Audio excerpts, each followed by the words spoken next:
All right, today we're going to deconstruct one of the most important and honestly one of the most paradoxical chemicals in our modern world, ammonia. You see, without it, our global agricultural system completely collapses. But with it, at least the way we make it now, we're pumping out over 1% of all global carbon emissions. It's a miracle compound with a massive, massive climate cost. So, how did we get here, and what's the path forward? Let's dive in.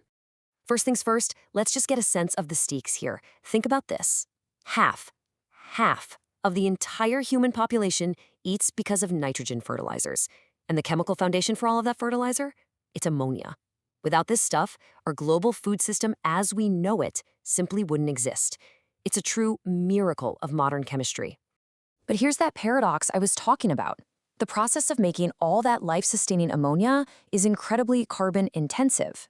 This one single industrial process is responsible for about 1.2% of all global CO2 emissions. Now, to put that into perspective for you, that is more than the entire global aviation industry. So how can something so vital also be so polluting? Well, that is exactly what we are going to break down. So here's how we're going to tackle this. First, we'll frame this core problem, this idea of a miracle and a menace. Then we'll get into the chemistry and find out exactly where the emissions are coming from, and that's the hydrogen problem. We'll actually calculate the unavoidable carbon tax that's just built into the reaction. Then we'll add in this massive energy penalty. After that, we can sum up the total footprint. And finally, we'll look at the leading solution and the staggering new challenge it creates. Okay, Section 1, Miracle and Menace. This subtitle really gets to the heart of the ammonia dilemma, right? We are completely dependent on it for global food security, yet the way we make it today is fundamentally at odds with our climate goals. So, let's start with the absolute basics. Ammonia, chemical formula, NH3. It's a really simple molecule, right? Just one nitrogen atom, 3 hydrogen atoms. But it's the main way we have of taking the inert, unreactive nitrogen from the air and turning it into a form that plants can actually absorb from the soil to grow.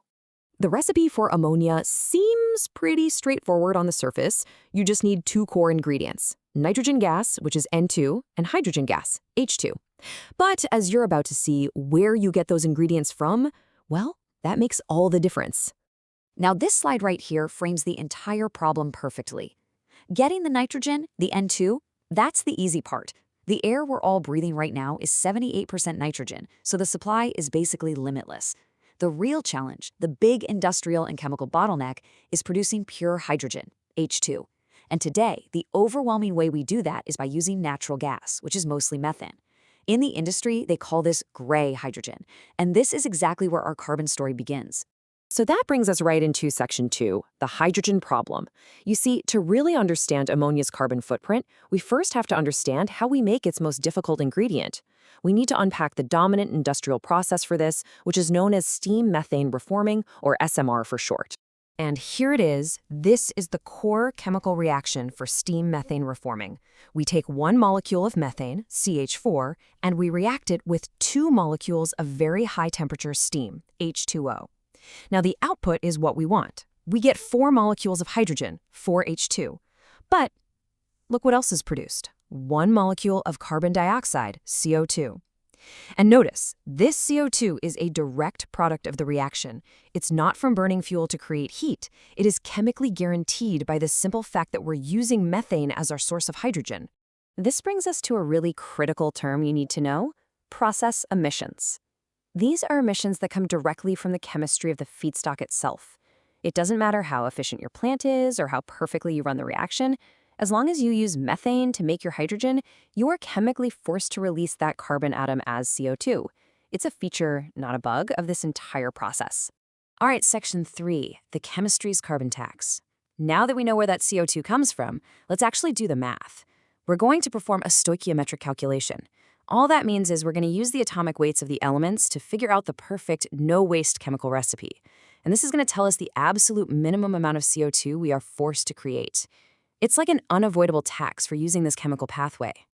So first, we need our target. This right here is the celebrated Haber-Bosch reaction. 1 mole of nitrogen gas reacts with 3 moles of hydrogen gas to produce 2 moles of ammonia. This equation is key because it tells us the exact ratio of hydrogen we need to make our final product. Okay, let's just walk through this step by step. Let's say our goal is to produce a standard unit, 1 ton, that's 1,000 kilograms, of ammonia. Now, based on the molar masses in that Haber-Bosch reaction we just saw, this requires exactly 176.5 kilograms of hydrogen. Okay, now let's work backwards through the steam-methane reforming equation. To produce that much hydrogen, you need a minimum feedstock of 353 kilograms of methane. And since that methane has carbon in it, it chemically guarantees the formation of a very specific amount of CO2. And boom, here's the result of that math. For every single ton of ammonia we make, the chemistry itself forces the creation of nearly a full ton, 0.97 tons to be precise, of carbon dioxide. This is our process emission. It's the floor. The emissions can be higher than this, but with this chemistry, they can never, ever be lower. But believe it or not, that's only half the story. Let's move to Section 4, the brute force energy penalty. You see, it's not enough to just have the right ingredients. You have to force them to react, and that requires a staggering amount of energy, which creates a whole separate stream of emissions.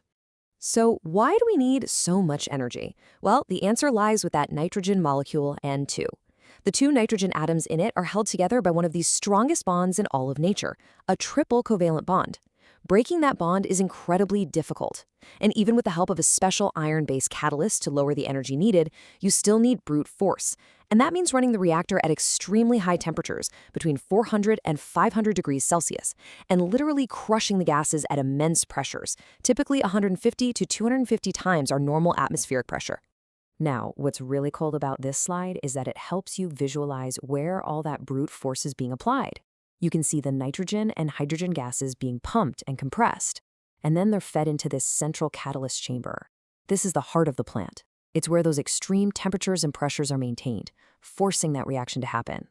And creating and containing those conditions requires a massive, continuous input of energy, usually, and here's the kicker, from burning even more natural gas. And here we can actually quantify that energy penalty. In a modern, efficient plant, generating all the necessary heat, steam, and compression adds another 0.8 to 1.0 tons of CO2 for every ton of ammonia produced. And remember, these are the energy-related emissions, and they are in addition to the process emissions we already calculated. So now we have the two major pieces of the puzzle. It's time for Section 5, calculating the total footprint. Let's put the process emissions and the energy emissions together to see the full direct carbon footprint of a typical ammonia plant. This table lays it all out really clearly. We start with our unavoidable process emissions, about 0.97 tons. We add the energy emissions, which are about 0.8 to 1.0 tons. This gives us a direct emissions total right there at the plant of roughly 1.8 to 1.9 tons of CO2 for every ton of ammonia. But wait. We're not done. We also have to account for upstream emissions, especially methane that leaks out during the extraction and transport of the natural gas. And when you include all those life cycle factors, the total footprint rises to around 2.3 tons of CO2 equivalent. And just so you know, if coal is used instead of natural gas, which it is in some parts of the world, this number can pretty much double. This all brings us to our final section, the green electricity challenge. We've defined the problem in a lot of detail. We can't just stop making ammonia, so how do we decarbonize it? Well, the leading solution gets rid of the carbon feedstock, but in doing so, it creates an entirely new dilemma. The choice really comes down to how we make our hydrogen. On the left, you've got the gray hydrogen from the fossil pathway we've been analyzing. On the right, you have green hydrogen, which is made via electrolysis. Here, you just use electricity to split 2 molecules of water, 2H2O, into 2 molecules of hydrogen, 2H2, and 1 molecule of oxygen, O2. And notice, there's no carbon anywhere in that equation. We completely solved the process emissions problem. But we've traded a carbon-intensive process for one that is incredibly electricity-intensive. So the crucial point here is just how much electricity we are talking about.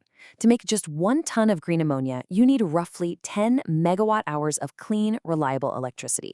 To put that in perspective, that's more electricity than an average American home uses in an entire year.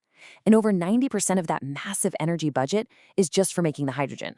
This means a single world-scale green ammonia plant would require its own dedicated gigawatt-scale clean power source just to run. And this leaves us with the ultimate question. We have the chemistry to make ammonia without carbon emissions. The science is there. But we have essentially traded a chemistry problem for a colossal energy and infrastructure problem. This creates a modern trilemma between our food security, our climate goals, and the practical feasibility of our energy systems. So, can we build out the global clean electricity grid fast enough and large enough to power this transition for one of the world's most essential industries? That is the challenge that lies ahead.